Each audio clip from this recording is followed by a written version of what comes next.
Hi, I'm Rich Hoffman. For the last couple of weeks, I'm part of the NoLakotaLevy.com group that has been putting up a resistance to the proposed Lakota school levy. Now, the reason this is important is because they're proposing a tax.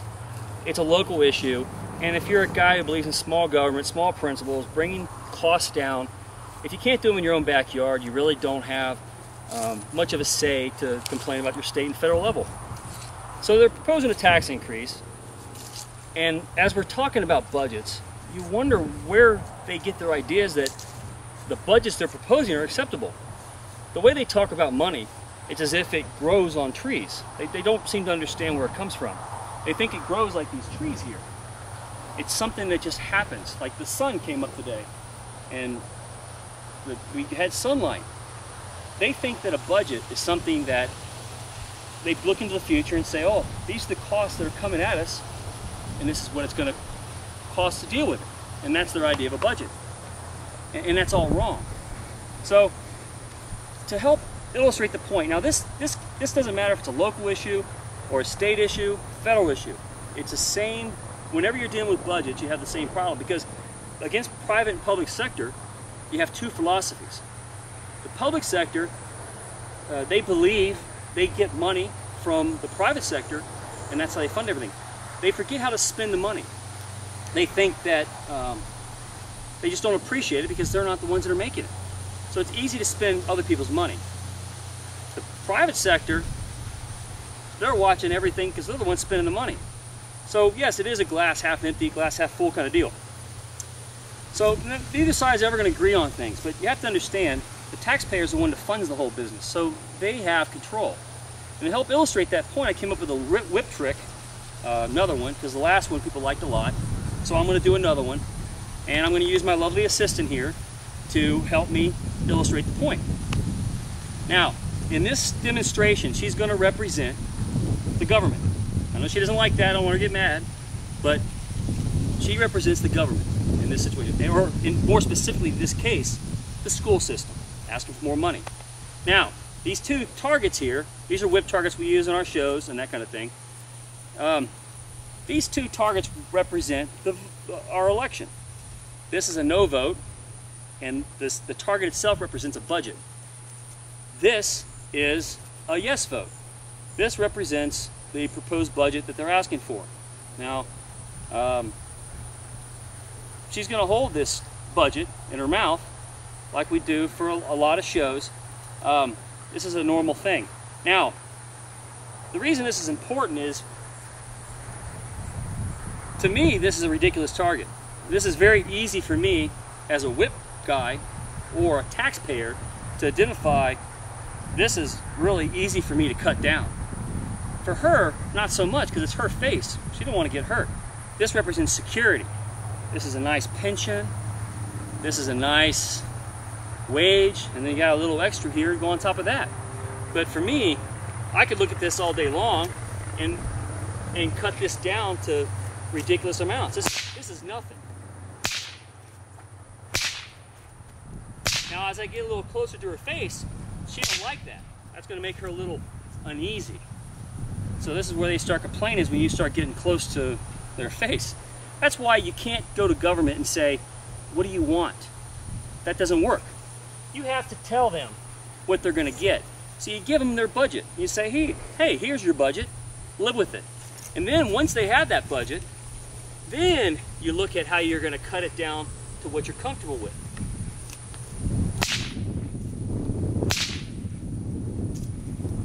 Now, I think a lot of her, so I don't want to see her hurt.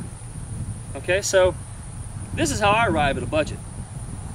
Put the target in there, give her a reasonable amount of money, and then we look as a community at how we're going to cut that down to something like that. Not like this.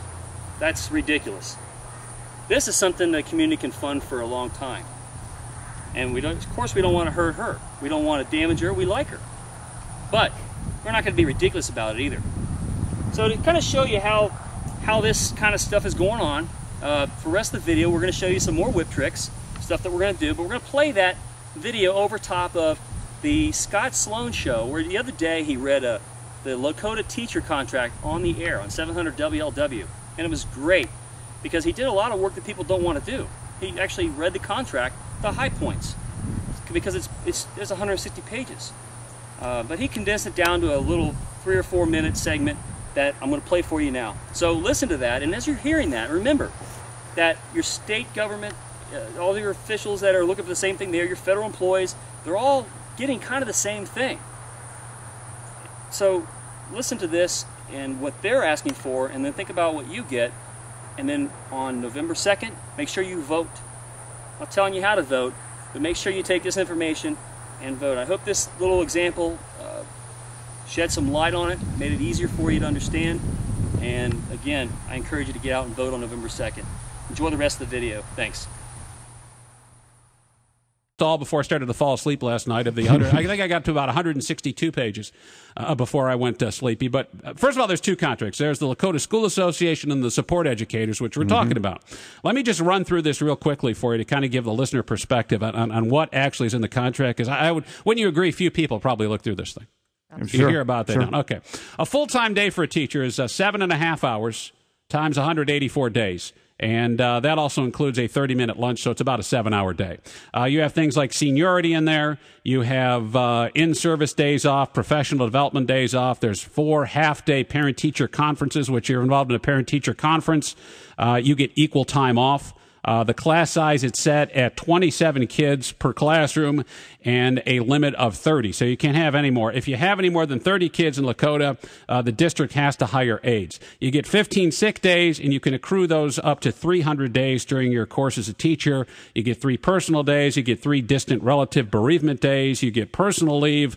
On the sick days above the 300 days, you can bank them. You have sabbatical leave. After 5 years, a Lakota teacher can take 2 semesters off at the current salary minus a step 1 cost, which I'm not quite sure what that is. And you're also eligible for all your benefits. The benefits are a 90-10 split, meaning the district, the taxpayers pick up 90% of the tab. You can shelter that under a Section 125, so it's less out of pocket. You get 100% dental. You get life insurance, 1.5 times salary. If you're a bargaining unit member, which means you're one of the people involved in the contract, if you work a minimum of 3.5 hours a day on the contract, you get full benefits. Newly constructed classroom clause. If you are a teacher and you move into a new classroom, in order to prepare the classroom, you get $10 an hour to get your classroom ready for the school year. If you go to a meeting in the summer that's called by the principal, you get $10 an hour to go to a meeting. If you take a field trip, you get $50 if it happens after school hours. There's stipend pay. There's student enrichment money. If you're involved in the PR and communication process, or if you coordinate with an outside agency for renting the building for a group like a bunch of Boy Scouts, you get paid money for that. There's tuition reimbursement. Hold on just a second. Let me finish. I'm almost done here. There's a teacher development fund, and, of course, there's a double dipping issue we talked about. When I hear about how underappreciated and underpaid teachers are, that they spend a lot of time and their own money doing a lot of things that normally, when you're an entrepreneur, John, you spend a lot of time and money out of your own pocket doing stuff. But when you look at the details of this contract, look at it this way. When we moved here to the Death Star about 5 years ago, and we had to put our stuff in our offices and our desks, we didn't get paid $10 an hour to move into a new building. How do you defend that? I think that it's really goes back to the free market, that we right now are competitive with other districts. We actually pay less in Lakota than what we see for comparable districts within the state of Ohio. And do we really want to have all of our quality teachers move to those districts as a free market because those contracts have the same pieces? I think we could all agree there are multiple things that we would like to change within the contract and go back and relook at, and I think that we're continuing to do that. What you mentioned as far as the healthcare and the last contract, that's now an 85-15 split, so there was steps in the right direction. That class size requirement, that's been suspended so that they can go over that 30 student limit. So there are steps in the right direction. There are steps that need to be made within those contracts. Unfortunately, that is a national and a federal